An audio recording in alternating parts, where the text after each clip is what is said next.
En direct des coulisses de Brave, retrouvons Marie-Josée Gagnon en compagnie de son invité. Nous sommes le 25 février 2026 et je reçois Vania Filipovic, sommelière et restauratrice derrière Mon Lapin et Rôtisserie La Lune. Elle est également propriétaire de l'agence de vin Dame Jeanne et présidente du conseil d'administration de la Table Ronde. Vania a un air très cool. Elle a même l'air de tout réussir facilement. Mais derrière cette apparence, vous allez découvrir une femme très exigeante envers elle-même et d'une loyauté viscérale envers son monde. Bonne écoute.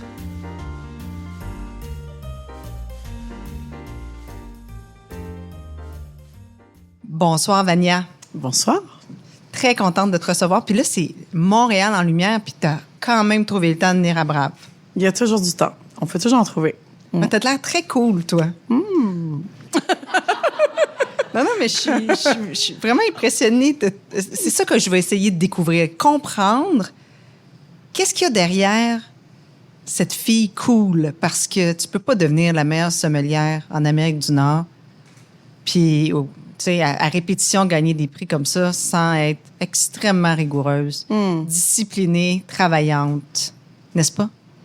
Ben c'est sûr qu'il n'y a pas de secret. Le travail, c'est la base. Donc, ouais, je te rejoins là-dessus.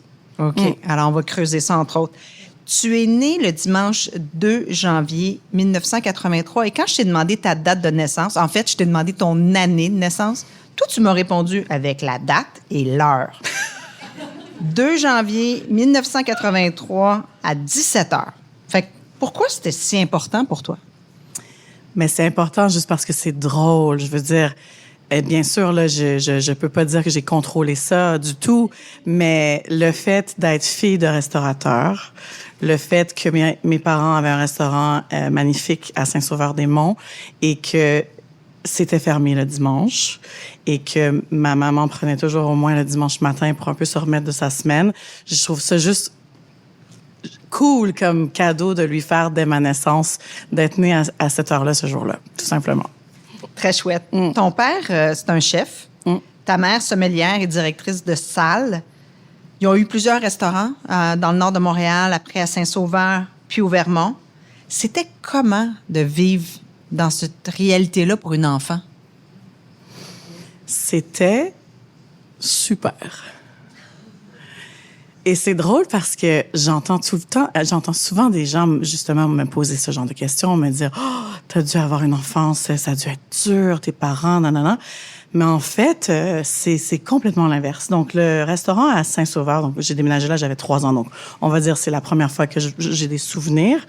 On habitait derrière le restaurant. Donc, tu sais, il y avait comme une porte magique où est-ce qu'à tout moment, j'allais chercher ma petite pinte de lait, puis je mangeais le staff meal avec les cuisiniers, puis j'allais chercher une petite bouchée de ci puis de ça, puis tu sais, quand j'avais peut-être 6-7 ans, j'amenais des fois le pain aux tables pour pendant 20 minutes, admettons. Puis il y a une soirée où est-ce que j'étais couchée et ma mère est venue me réveiller, elle m'a dit « Bon, discrètement, ton idole est dans la salle à manger. J'ai dit que t'allais venir puis qu'elle allait signer ta cassette. » Puis c'était Patrick Bourgeois, des bébés. Puis j'avais plein de postures dans ma chambre de lui. Wow. Mais bref, donc, tu sais, des souvenirs comme ça, mais plein, je veux dire. Je me souviens d'avoir fait un tour de Rolls-Royce avec Yvon Deschamps, j'avais peut-être 5 ans. Tu sais, il m'avait dit, viens-t'en. C'était juste des beaux souvenirs. J'avais jamais l'impression de pas avoir accès à mes parents. Ils étaient peut-être pas tout le temps avec moi, mais il était juste de l'autre côté de la porte. Donc, voilà. Il n'était pas loin. Puis, en 1994, tu as 11 ans. Puis ton père, il faut le dire, là, il est d'origine serbo-croate, ex-yougoslave.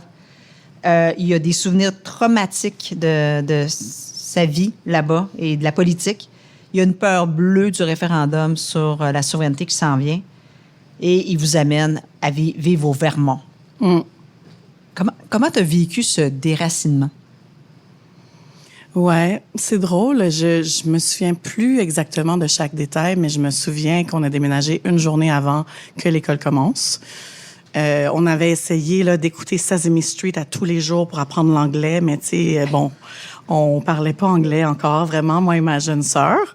Donc, écoute, on s'est lancé. Après, c'était peut-être le meilleur endroit. Si on avait à choisir un lieu aux États-Unis, c'est sûr que c'est un endroit merveilleusement accueillant, bienveillant. On a été accueillis, tu sais, on a été vraiment très bien accueillis. Et mes parents ont continué leur métier de restaurateur, donc ils ont acheté un restaurant là-bas. Mais c'était un gros changement, ça c'est sûr. Gros changement. Après, la réalité de tous les jours, c'était quand même bon. Quand même, j'habitais là en haut et non en arrière du restaurant, mais c'était quand même très similaire. La plaque de lait était pas loin. Exact. Puis là, à 13-14 ans, tu travailles dans le restaurant. Tu commences à travailler très jeune. Puis là, on est à Barnard. 450 habitants. Puis tu vas commencer plongeuse, puis tu vas finir sous-chef. Puis qu'est-ce que tu retiens de cette expérience-là, de travailler si jeune dans un restaurant, puis surtout avec tes parents? Je pense qu'on glorifie toujours peut-être un peu nos parents et leur travail quand on est jeune. Puis j'avais déjà un grand amour pour l'art de la table. Ils m'avaient trimballé avec eux un peu partout. Bon, donc j'avais déjà cet amour-là. Et je me souviens, ma première journée comme plongeuse, j'avais 12-13 ans. Ah ouais. Puis je voulais que les chaudrons soient propres, tu sais. Puis là, mon père, il m'a regardé et il m'a dit, là, c'est pas la douche, là, à chaque chaudron. Il faut quand même que ça y aille, tu sais. Mais j'ai appris plein de choses, plein de choses. Mais c'est sûr que, bon, comme on dit en bon français, the novelty wore off un peu après quelques années, que là, tu deviens adolescente, t'as des amis qui font des activités peut-être, où est-ce que t'aimerais peut-être participer, mais j'avais cette responsabilité-là. Mais ça m'a appris, tu sais, je veux dire, ça n'a pas de prix, ce que j'ai pu apprendre à ce moment-là. Ça devait pas être très, très rose, parce que dès que tu obtiens ton permis de conduire à 16 ans, tu quittes la maison. Oh yes. Puis là, tu vas parce que, tu sais, moi, je viens d'un endroit où ça prenait 1h30 à aller à l'université, puis j'ai quitté l'endroit, là. Tu sais, fait qu'imagine-toi, toi, là, dans un village creux, 450 habitants, tu travailles avec ta famille. Il n'y a pas de moyen de sortir de là, c'est difficile. Donc, dès que tu as ton permis de conduire, 16 ans, tu quittes la maison, puis tu vas devoir subvenir à tes besoins, études incluses. Puis dans un pays où tu as plus ou moins le droit de travailler, si j'ai bien compris. Je trouve que c'est cher payer ta liberté. Dis-moi, qu'est-ce que tu fuyais? Quelle bonne question. Je pense que j'avais pas encore la compréhension de fuir. Au contraire, je pense que je souhaitais aller de l'avant, vraiment. Tu sais, je voulais aller vers mon avenir rapidement. Donc voilà, et j'ai cette personnalité-là, je pense aussi par rapport à mon parcours, de devoir faire les choses pour apprendre. Donc j'avais besoin de me changer de mon milieu puis d'avancer.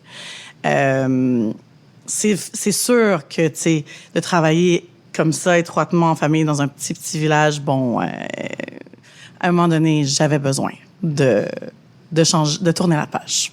Ouais. Puis pendant 10 ans, tu arrêtes de parler à ton père. C'est-tu dans ces années-là? C'est exactement là. OK. Ouais. Puis c'est quoi ton regard sur cette histoire-là aujourd'hui? Ben, ça nous a amené à vivre notre relation avec beaucoup plus de tendresse. Tu sais, on avait justement une relation. Mon père voulait vraiment que je sois excellente dans tout. Il avait un parcours immigration première génération. Il y avait beaucoup d'ambition pour moi. En même temps, il y avait cette réalité-là d'avoir un restaurant où est-ce qu'il y avait besoin d'un coup de main. Il était très perfectionniste aussi dans son propre métier pour lui-même. Il y avait des attentes élevées pour lui-même. Donc, tout ça. Puis comment ils ont réagi, tes parents, quand tu as quitté à 16 ans? Ben, c'était le moment. Pour tout le monde. Franchement. Je comprends. Et c'était pas, oh non, non, je veux dire, il y avait une maturité chez tout le monde à ce moment-là. OK. C'était le moment. Puis là, tu Ouais. vas rester un bout de temps en Nouvelle-Angleterre, si j'ai bien compris, puis tu vas partir étudier à San Diego. Tu vas toucher à plein de domaines, la communication, la littérature, qui je pense qui est chère dans ton cœur, les affaires, les relations internationales. Puis tu quittes San Diego parce que tu tripes pas trop là-bas. Tu prends la route, tu vas un petit peu au nord, San Francisco, mais tu te retrouves à New York. Puis là, ton idée, c'est de faire une maîtrise à Columbia en traduction. Et là, ton anglais, il est vraiment bon parce que tu veux traduire des poétesses méconnues françaises en anglais. Mhm. Alors, c'est qui tu veux devenir à ce moment-là? C'est quoi ton plan? Mais c'était une période super romantique pour moi, ça. Même si j'avais ce stress d'être aux États-Unis, de pas trop savoir quand est-ce que mon visa allait échouer, de, tu sais, bon, c'était quand même assez rock'n'roll à ce niveau-là. Mais j'étais vraiment... c'était très romantique. Je me souviens, là, je pratiquais à écrire avec ma main gauche pour devenir aussi bonne avec les deux mains. Donc, j'écrivais toutes mes notes là, avec ma main gauche dans tous mes livres de poèmes. Puis je me disais, ah oui, c'est là que je m'en vais. C'est ça que je vais faire. Ça va être incroyable. Et j'allais dans des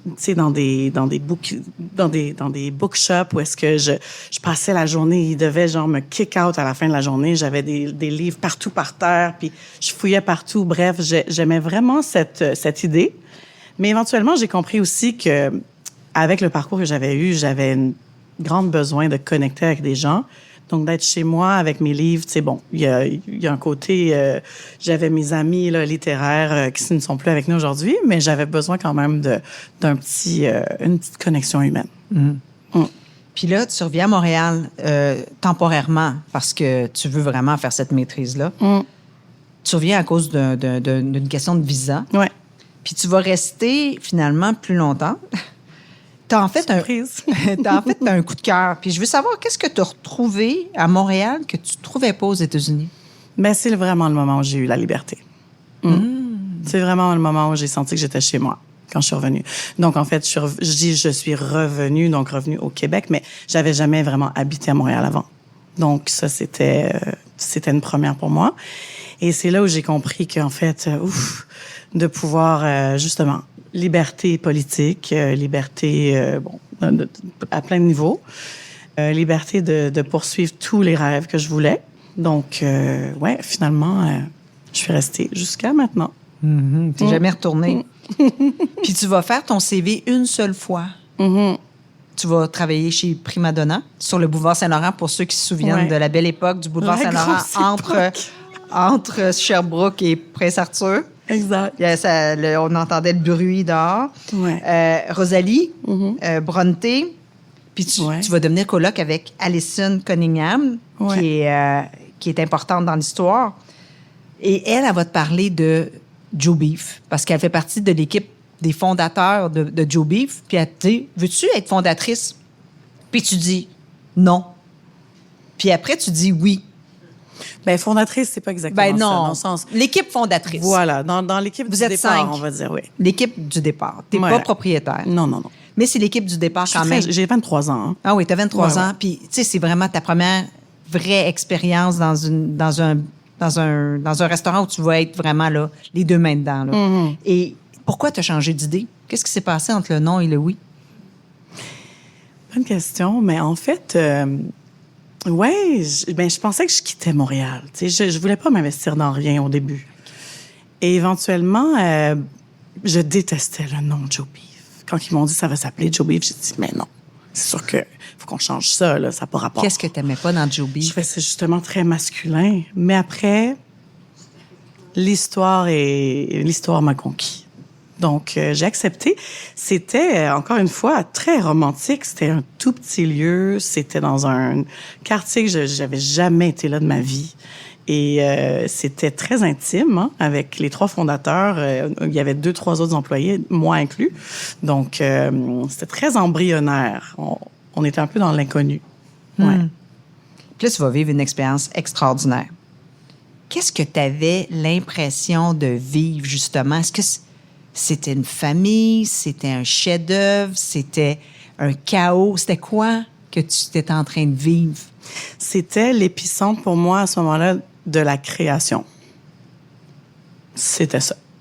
J'essayais à tous les jours de rentrer dans la tête des deux chefs partenaires parce que ils étaient inarrêtables. Ça changeait tout le temps, mais aussi avec des idées uniques, farfelues. Je me souviens à chaque jour, je me disais, j'aimerais que tous les gens qui aiment la gastronomie, le vin, soient là. Que tout le monde puisse voir, vivre ça. As-tu un exemple? J'en ai 1000. Donne-moi-en un. J'étais quand même là 15 ans, donc... Ah oui? Ouais. C'était pour quelle raison, je me souviens pas, mais tout d'un coup, Frédéric Morin a eu l'idée que demain, on allait devenir un restaurant chinois et qu'on allait faire un menu de dégustation autour du sanglier. Et que là, il fallait aller vite dans le Chinatown acheter des assiettes, puis des théières, puis des petits. Puis là, tout d'un coup, on changeait de restaurant tout de suite, du jour au lendemain. Tout ce qu'on avait fait jusqu'à maintenant, c'était poubelle. Et le lendemain, et ça a duré une journée seulement, mais on était devenu un restaurant gastronomique chinois autour du sanglier. Mais tu sais, des histoires comme ça, je me souviens, il y a eu aussi l'idée de créer un méchoui lui-même, où est-ce qu'il fallait que quelqu'un pédale une bicyclette pour que ça tourne. Et donc, bien sûr, après 1 heure de pédaler, ben il n'y avait plus personne qui avait envie de pédaler. Donc là, notre pauvre agneau est devenu brûlé d'un côté. En tout cas, il y a des histoires, mais il y en a 1000. Il y en a 1000 histoires. Des vignerons qui débarquaient, des chefs que tu lis leurs noms, des noms que tu penserais jamais rencontrer dans ta vie. C'était vraiment c'était ça qui me faisait vraiment aussi triper. J'ai eu la même sensation quand je suis allée, par exemple, manger pour la première fois à Balthazar à New York, où est-ce qu'il y avait des gens qui arrivaient de l'opéra, il y avait des gens qui arrivaient d'un cours de théâtre, il y avait des gens qui arrivaient, tu sais, de peut-être un long voyage, il y avait des gens qui étaient là tous les jours, de tous les âges. C'était ça aussi, un centre communautaire à quelque part. Il y avait de la magie à tous les jours. Incroyable. Puis en 2009, tu pars faire les vendanges dans le Jura. Tu vas prolonger ton voyage, tu vas aller en Bourgogne. Puis là, tu vas cogner à toutes les portes. Tu es toujours chez Joe Beef. Ouais. Mais là, ce voyage-là, j'ai l'impression, c'est comme vraiment un point tournant dans ta passion pour le vin. Puis tu reviens, puis il y a un agent d'importation qui dit, ben voyons, t'es allé cogner à toutes les portes de tous mes producteurs. Faut qu'on se rencontre. Puis vous vous associez. Puis là, plusieurs années plus tard, 2015, tu lances Dame Jeanne, les vins Dame Jeanne qu'on a bu, dont on a bu les vins aujourd'hui. Je voulais savoir, quand tu choisis un vin, tu cherches quoi exactement? Est-ce que tu cherches un produit, un vigneron, une histoire?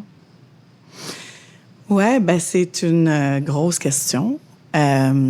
Mais c'est à ce moment-là, en 2009, que j'ai décidé, OK, là, c'est juste plus fort que moi. J'ai besoin d'être cette personne-là qui crie haut et fort, qui explique ce que je vois, ce que je ressens. J'ai besoin de transmettre. Donc, c'était à ce moment-là que j'ai décidé, ça va être ça le chemin. C'est aussi à ce moment-là où j'ai réellement pris le contrôle de la carte des vins au Joe Beef et éventuellement, on a eu au retour du voyage, d'autres projets. Donc là, ça prenait de l'ampleur à ce niveau-là. Avec l'agence de vin, ben c'était ça. C'était le début de comprendre comment faire pour voilà. Et qu'est-ce que je recherche? Je te donne, admettons, le slogan actuel de mon agence de vin. C'est de l'émotion sous chaque bouchon. Donc, c'est ça. L'idée de faire ça juste pour le faire, ça m'intéresse pas. C'est vraiment d'aller chercher l'exceptionnel et de le faire vivre aux autres. Ça donne le goût de boire. Puis là, c'est ça, tu disais que tu as pris toute la sommellerie de Joe Beef. Ouais. Puis tu vas te mettre une pression énorme. Puis j'ai lu ça là, pour bâtir une carte avec intégrité. Qu'est-ce que ça veut dire? Ouais, mais c'est encore comme ça que je le vois. avec Ouais. même les cartes Ben des oui. vins, tu sais, de nos restaurants actuels. Oui. C'est de jamais, je sais pas, jamais que les gens peut-être aient l'impression que je fais du favoritisme ou que je me favorise moi-même avec mon entreprise, exemple. Tu sais, bien que, bon, j'ai une connexion forte avec les vignerons que je représente, mais j'ai aussi des connexions fortes avec des vignerons que je représente pas. Donc, l'idée, c'est pas d'être, tu sais, l'idée, c'est pas de d'être un véhicule d'une entreprise, mais plutôt d'être justement juste dans mon travail, cohérente à tous les niveaux. Parce que tu choisis, tu sélectionnes, tu as ce pouvoir-là. Puis il vient avec ça une responsabilité. Énorme. Ouais. Mais oui. Puis la sommellerie, c'est un métier de précision, de mémorisation, quasiment de chimiste. Puis c'est pas du tout comme ça que je te vois. Peut-être que je me trompe, là. Puis je me dis, est-ce qu'elle cache son jeu? Puis je me demande aussi, c'est-tu la littéraire en toi qui va donner cette couleur-là à ta façon d'aborder le vin? Tu sais, t'es aussi une sommelière émérite, la meilleure en Amérique du Nord. Je te vois pas... Tu sais, les concours de sommellerie, là, extrêmement précis, puis on les regarde, ils suent, là, puis tu sais, je te vois pas de même. Mais j'ai fait pas ces concours-là. C'est ça. Ouais. T'es fait pas. Non. Pourquoi t'es fait pas? C'est pas ça. C'est pas la vibe. C'est pas ça qui Ouais. m'allume. Tu sais, puis Ouais. respect. Moi, je respecte et j'admire là, tous ceux qui s'y mettent. De mon côté, c'est pas du tout ça qui m'interpelle. Au contraire, moi, c'est d'apprendre tout ce que je sais pas déjà sur le terrain auprès des vignerons. Puis de ramener ça. Ouais. Pour pouvoir mieux communiquer, mais aussi mieux comprendre. Là, il va y avoir une rencontre importante quelques années. Là. Dans ces années-là, en fait, là, je me souviens plus quelle année, mais tu rencontres Marc-Olivier Frappier. Ouais. On va l'appeler Marco. On veut l'appeler Marco. C'est ton ouais. chum. Ton mari. Mon mari. Ton mari. Puis là, vous êtes tous les deux, puis ça, c'est à ton retour, hein, je pense, d'Europe. Vous êtes tous les deux dans le groupe Joe Beef. Ouais. Puis là, il y a des restaurants qui s'ouvrent. Liverpool. Liverpool House, Merci, Véronique. Liverpool. Il y en a d'autres. Le vin papillon. Puis là, il y a le vin papillon. Mais le vin papillon, c'est toi et Marco qui voyez le local. Puis je pense en 1 heure, vous le prenez. Non, ça, c'est l'histoire du Mont-Lapin. Ah, c'est Il y en a Mont-Lapin. des histoires. C'est parce que les deux se ressemblent un petit Mais peu. oui. Continue. Mais oui. Alors, on était en 2013, hein, pour 2013. le vin papillon. Ouais. Ouais, on avait beaucoup d'énergie, mon Dieu. Mais on s'est dit, il faut un yang au yin, tu sais. C'était vraiment ça. C'était Joe Beef existait depuis 2005. C'était gargantuesque, c'était excessif, c'était carnivore. Et c'était fantastique, tu sais, à ne jamais changer ça.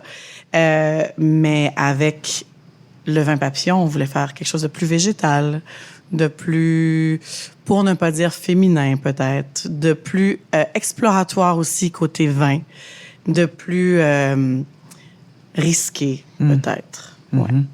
Puis comment tu vis avec le succès? Parce que Vin Papillon, ça a été le succès, là, ça est arrivé instantanément. En tout cas, c'est mon souvenir. On ne pouvait pas réserver. C'était tout un risque d'aller là. Il y avait beaucoup de frustration. Beaucoup de frustration. Comment tu as vécu avec ce succès vraiment immédiat? Ben, c'était très prenant. Et vite, on a compris que le restaurant devait évoluer. Donc, le bar à vin, plutôt, devait évoluer. Donc, on a vite agrandi vers une terrasse, vite agrandi vers un deuxième local. Et vite, voilà, parce que il fallait que je regarde par terre. Des fois, je me faisais vraiment chicaner quand je rencontrais des gens. Et donc, c'est ce qu'on a fait, mais c'était très stimulant. Je dirais pas que c'était je sais que c'était peut-être un succès, oui, mais c'était surtout... c'était énormément de travail à mettre en place tous ces nouveaux concepts. Donc, on n'avait pas trop le temps là, de penser au succès. Tu sais, c'était vraiment d'avancer, de faire évoluer ça comme on voulait, tout en n'oubliant jamais les autres projets. Tu sais, on était encore très, très impliqués dans les autres restaurants aussi. Ça m'a frappé quand Vania a dit qu'elle ne pouvait même pas profiter du succès de Vin Papillon. parce qu'elle était trop occupée à faire fonctionner les restos, à soutenir son équipe, à servir les clients. Mais à un moment donné, ce manque de temps-là, vous allez voir, ça va l'amener à prendre une grosse décision.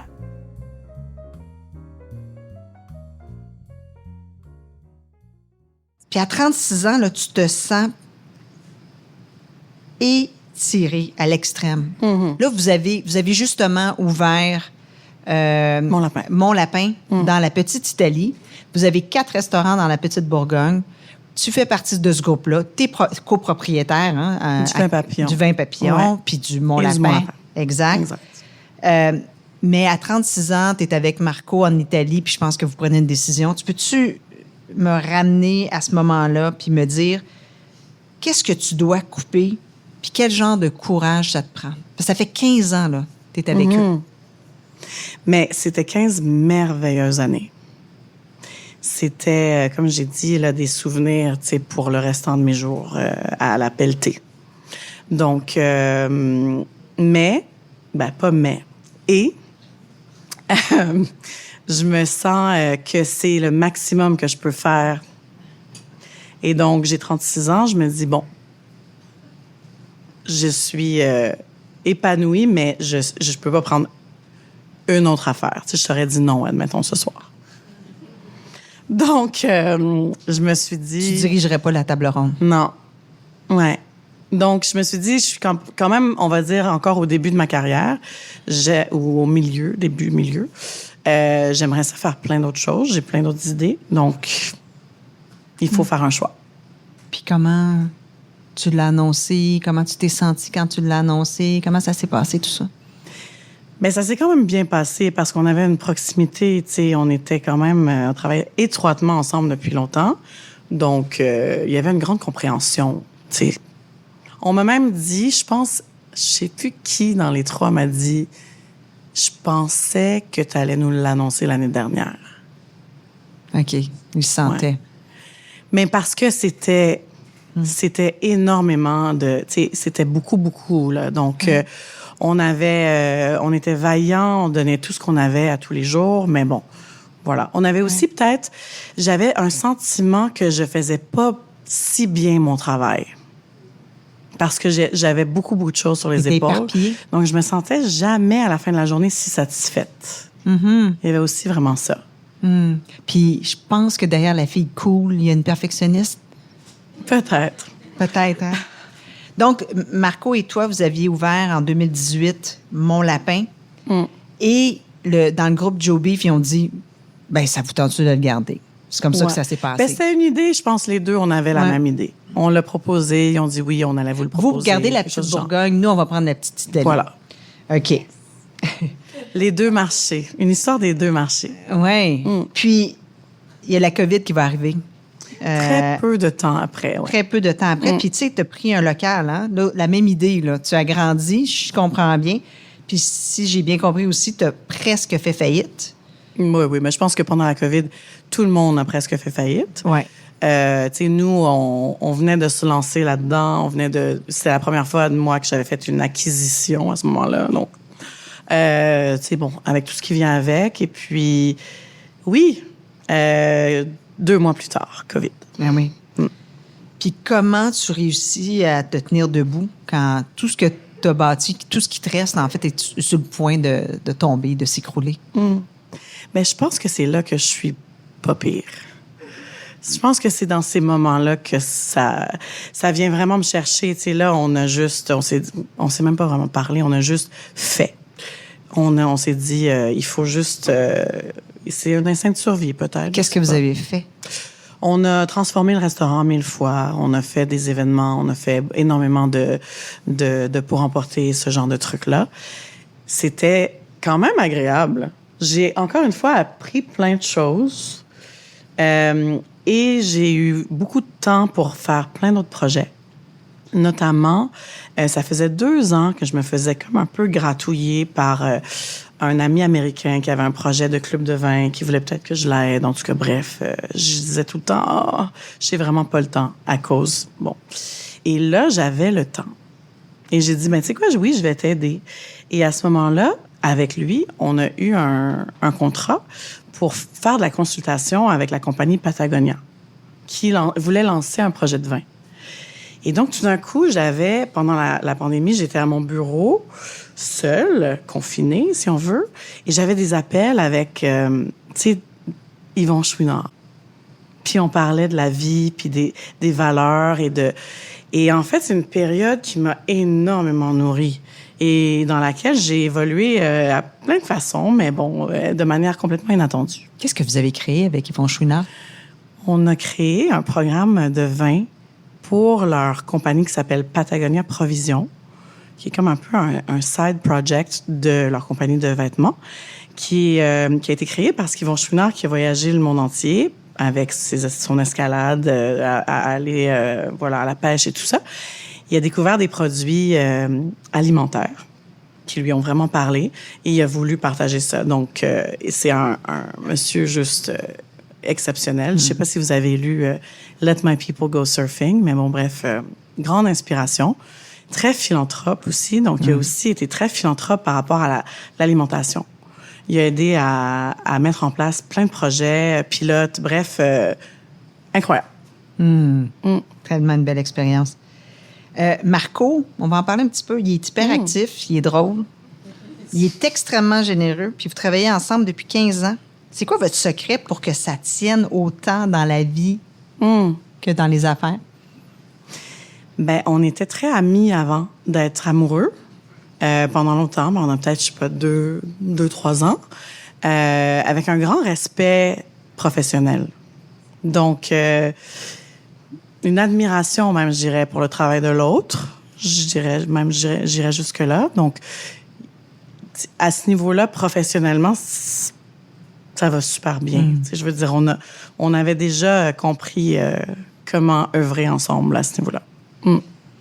Mon Lapin a été sacré meilleur restaurant au Canada par le Canada's 100 Best. L'an dernier, 2e en Amérique du Nord. Étoilé Michelin aussi. Non? Pas étoilé Michelin? OK. Non. Pas étoilé Michelin. Recommandé Michelin. Oui. Excuse-moi. Tu es sacré aussi meilleur sommelière d'Amérique du Nord par la même organisation qu'on a nommée tout à l'heure en 2025. Pourtant, tous ces honneurs-là te gênent. Je veux savoir d'où vient l'inconfort. Mais moi, mon rôle, c'est le service, n'est-ce pas? Et un bon service, c'est un service discret. C'est un service attentionné, mais pas trop. C'est un service avec juste au bon moment les bonnes attentions, mais pas un service où est-ce que on prend la lumière, tu sais. Donc, j'ai toujours été très mal à l'aise avec ce genre de reconnaissance. Parce que c'est pas moi. Et puis même, d'avoir été nommée meilleure sommelière, ça me rend tellement mal à l'aise. Je veux dire, on est une équipe. Je travaille avec mon co-sommelier Alex depuis 2013. On travaille main dans la main. On a toute notre équipe de sommellerie aussi. Je veux dire, c'est pas parce que je suis pas capable de prendre un compliment, mais c'est vraiment un team. C'est pour ça que ça marche. C'est pour ça qu'on réussit à faire ce qu'on veut faire. Donc, je suis pas très fan d'isoler une personne et de lui mettre toutes les couronnes et toutes les... C'est pas trop mon truc. Après, aussi, mon lapin, ben, on a voulu faire quelque chose de très, très relax, très humble. Tu sais, je veux dire, c'est pas nappé, il fait noir, c'est bruyant. C'est pas l'idée là d'avoir quelque chose de reconnu à cette échelle-là. Ça n'a jamais été notre objectif, jamais. Est-ce que tu les as appelés et leur as dit, vous êtes trompés? Eh bien, c'est drôle que tu me le demandes parce que la première année, quand ils m'ont appris qu'on allait être numéro 1 sur le Canada's 100 Best, j'ai reçu un appel de la part du fondateur de l'organisme pour me dire « Voici ce qui se passe, c'est demain, attends-toi à avoir des appels journalistiques, tout ça. Voici le ranking. » Et j'ai vraiment pas été contente. J'ai dit « Comment as-tu pu laisser ça arriver? » C'est ça que je lui ai dit. Ah oui, non, j'étais pas contente. Mais bon, après, je me suis calmée. Qu'est-ce qui t'a calmée? Ben bon, c'est bien pour le métier qu'on fait de mettre en lumière les producteurs, par exemple, les vignerons avec qui on travaille. De reconnaître ça comme étant qualitatif, c'est énorme. C'est pour les valeurs qu'on essaie de défendre. Donc ça, c'est super. Ensuite, pour l'équipe qui travaille d'arrache-pied puis qui met tout son cœur, c'est sûr que c'est cool. Donc, bon, j'ai dit, OK, on va y aller à ton gala, puis OK, pas de problème. T'as tassé ça. Ouais. T'as bien fait. Cela dit, t'as des files d'attente, on peut pas avoir de réservation. D'ailleurs, tout le monde ici m'a demandé ton numéro de cellulaire. Parfait. Donc, comment tu vis avec ça? Dire ça, non. C'est le gros challenge parce que moi, bon, j'ai quand même, je réussis à dire oui beaucoup. T'sais, je pense que c'est un peu mon rôle aussi là, de la fille qui dit oui, donc j'aime ça. Mais Tu fais des miracles, là. Ouais, tu sais. Mais en fait, là, notre challenge principal, c'est de continuer à être accessible, justement, parce que c'était la mission, comme j'ai dit. Ça demeure la mission. Donc, à rendre nos clients habitués ou même juste occasionnels, mais nos clients historiques heureux, à s'assurer qu'ils puissent venir, qu'ils puissent célébrer leur anniversaire, qu'ils puissent venir un mardi soir prendre 2-3 assiettes. C'est vraiment important pour nous. C'est vraiment ça qu'on veut conserver. Là, tu as ouvert 20 papillons à Petite-Bourgogne, Mont-Lapin et Rôtisserie La Lune dans la Petite Italie. J'ai été à la Rôtisserie La Lune. Miam, miam, miam, miam. Et c'est très beau, très sharp comme endroit. Ouais. Quand tu penses à l'impact que tu as eu et que tu as, tu te vois-tu comme une restauratrice, une entrepreneur ou carrément une bâtisseuse de communauté? Parce que je vois tellement un gros impact, non seulement dans le quartier, mais chez les producteurs, chez toute cette chaîne-là, puis tous les gens que vous formez en cuisine, en salle. Comment tu te vois? Moi, je suis restauratrice. Comme tes parents? Ouais. Je suis restauratrice et ça vient avec, tu sais, tout un paquet de responsabilités, mais ça me nourrit tellement les mots que tu utilises pour décrire la Rôtisserie La Lune. On a justement voulu amener, encore une fois, un peu un yang au yin. Donc, c'était un peu l'idée d'amener quelque chose de vraiment pour le quartier, vraiment avec des grandes tablées, des salles privées qui peuvent accueillir des grands groupes, tu sais, les gens qui amènent leurs enfants, leurs grands-mamans, tout le monde. C'est vraiment ça qu'on voulait créer. Ouais. Ça marche. C'est vraiment le look de la place, là. C'est ça. C'est festif, familial. Puis je suis curieuse de comprendre, c'est quoi le processus créatif? Tu as parlé de création tantôt. Le processus créatif derrière ces merveilles-là. Eh bien, créatif en termes de lieu? Tout. Je veux dire, vous voyez un local? Tu sais, Mont-Lapin, là. Tu me disais, on a vu le local, on l'a pris. C'est quoi? À partir de ce moment-là, c'est quoi qui se passe pour arriver au produit fini? Ben, il faut vraiment être à l'écoute, hein. Et c'est pas moi qui décide, en fait. Dans le sens où on est arrivé au Mont-Lapin, première fois, c'était le bar à vin de la Petite Italie. C'était sûr que c'était ça. Sûr. Et quand on a agrandi, c'était sûr que c'était plus ça. C'était sûr que... Il a perdu le vin. Oui, c'était sûr que ça devenait un restaurant. C'était sûr que avec l'énergie du lieu, c'était plus juste le bar à vin avec tout le monde collé comme des sardines avec, tu sais, c'était sûr. Et la Lune, même chose. On a, admettons, on a peut-être 4-5 restaurants qu'on aimerait ça ouvrir dans notre vie, qu'on va peut-être jamais ouvrir, ou qu'on ouvrira peut-être, je sais pas. Mais un de ces restaurants-là, c'était une rôtisserie. C'était important pour nous un jour de le faire. Et quand on a vu le lieu, l'emplacement, tout ça, on a dit, ben voilà, il va là. Comme un casse-tête. Là, t'en as 3-4 autres comme ça. Ouais. Peux-tu nous en donner un petit peu plus? Non. Non. On va les voir naître. Puis, dis-moi, ton père et ta mère, qu'est-ce qu'ils pensent de tes succès?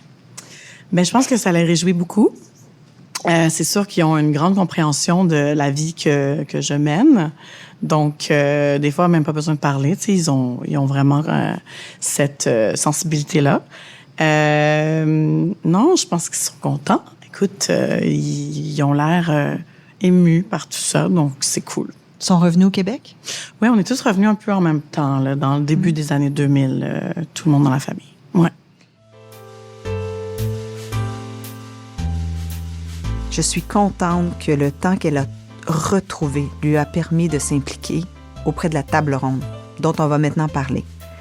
Et ce sujet va nous amener vers une personne exceptionnelle qui malheureusement est décédée en décembre 2025, 2 mois avant mon entretien avec Vania.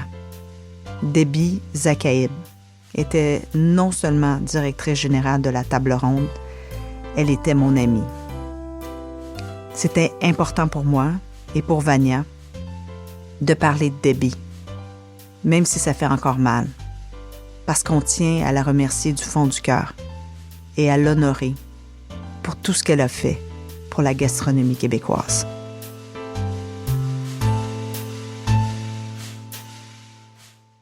Là, tu présides le conseil d'administration de la Table Ronde depuis 5 ans environ, hein, je pense. 5 ans. Ouais. C'est le 5e anniversaire cette année. Oui. Puis la Table Ronde, c'est le collectif des entrepreneurs en gastronomie. Puis la mission de la Table Ronde, c'est de faire du secteur gastronomique un moteur économique, touristique pour le Québec. Puis tu as travaillé avec une leader extraordinaire, Debbie Zakaïb, qui malheureusement nous a quittés trop vite. Horrible. En décembre dernier, après une courte, soudaine et dure maladie. Comme je ne peux plus l'inviter à Brave, j'aimerais qu'on parle d'elle un peu, si je suis capable. Non,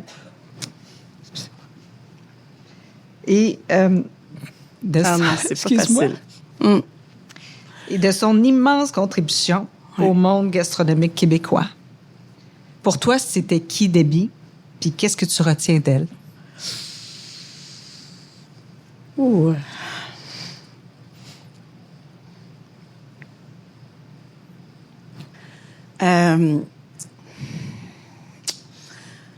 Vraiment l'ange gardien de notre communauté, je dirais. Quelqu'un, tu sais, qui a tout de suite vu, ressenti et voulu propulser ce qu'on fait. Et avec sa pétillance, je veux dire, inégalée. Donc, a su vraiment amener énormément d'énergie et de positif à notre industrie. Puis j'ajouterais de résultats. Et de forts résultats. Tu sais, les étoiles Michelin ou les recommandations Michelin, le World 50 Best qui venait juste là, où le Québec, Montréal a vraiment comme impressionné. Je pense à tout ce qu'il a fait pour les femmes à la tête des restaurants. Et j'en passe. Des liens avec les universités. Je veux dire, puis expliquer aussi la gastronomie, c'est quoi? Puis vous êtes 200 membres. Ça a été quoi, selon toi, sa plus grande contribution pendant ces années-là? C'est difficile pour moi de mettre le doigt sur une chose. En fait, c'est vraiment l'ensemble de l'œuvre qui est juste tellement impressionnante. Elle a eu... c'est vraiment une locomotive, tu sais. Elle a eu une façon d'être à l'écoute des plus grands et des plus gros et des plus minuscules et des plus petits, des plus banals besoins de notre industrie. C'est une femme avec un énorme cœur qui était motivée par ça. Ouais. Merci de m'avoir permis de rendre hommage à Debbie. Ben oui, bien sûr. On va passer au questionnaire Brave. D'accord. On va prendre une grande respiration. Prenons une grande respiration. Ouais. Que fais-tu chaque jour pour te donner du courage? Oui, j'essaie de me mettre dans des situations très inconfortables. J'essaie de me projeter dans des projets dans lesquels j'ai pas tant d'expérience voilà. J'essaie de me lancer dans des choses que je maîtrise peut-être pas encore. C'est quoi être brave pour toi? Être brave, je pense que c'est agir avec cœur. Tout le temps. Ou le plus possible. Ouais. Et qu'est-ce que tu te dis pour t'encourager? Ouais, je sais pas si je m'encourage tant que ça, en fait.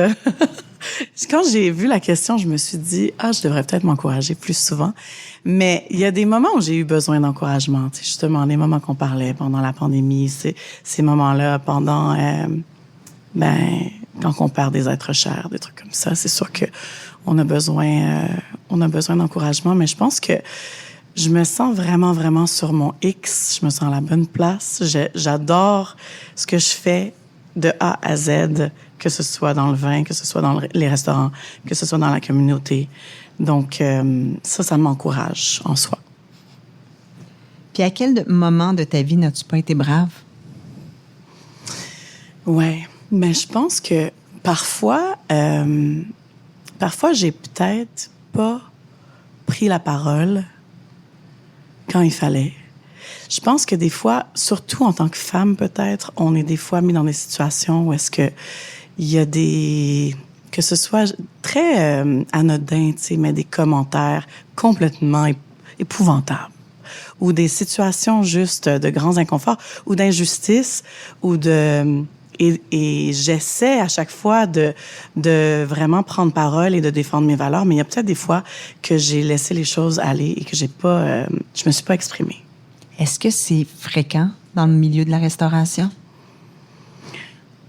Est-ce que c'était fréquent? C'était peut-être plus fréquent avant. Ouais. Ça dépend. Hein. Ça dépend où tu... dans quel cercle, admettons, voilà.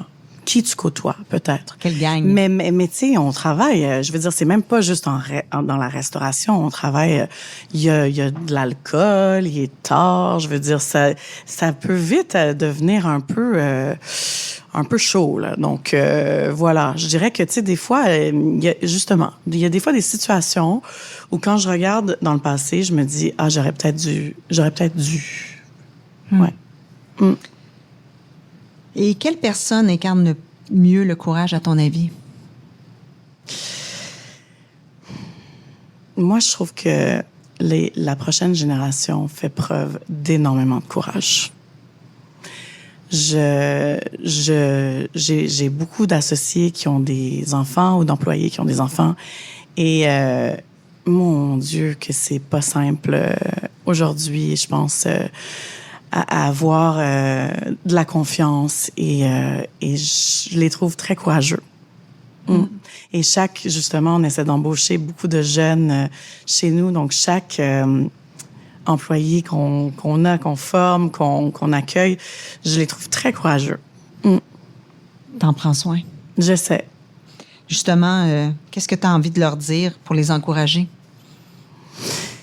Que c'est normal de pas être parfait tout de suite, même que on le sera jamais, et que c'est normal de pas être bon au premier coup. Voilà. Vania, merci beaucoup d'être venue à Brave, puis merci d'avoir répondu à mes questions sur ta vie, sur ton parcours, puis sur notre cher Debbie. Merci beaucoup. Merci.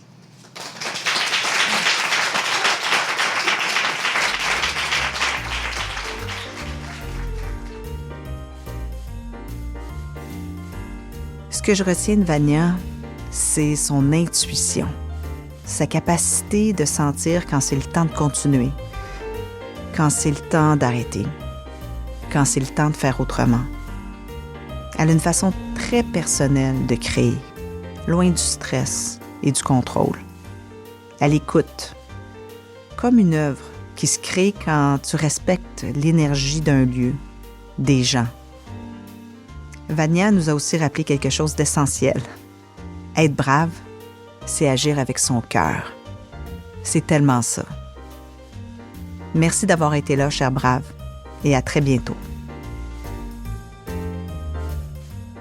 Brave, la série d'entretiens avec des femmes qui ont du cran, est une idée originale de Marie-Josée Gagnon.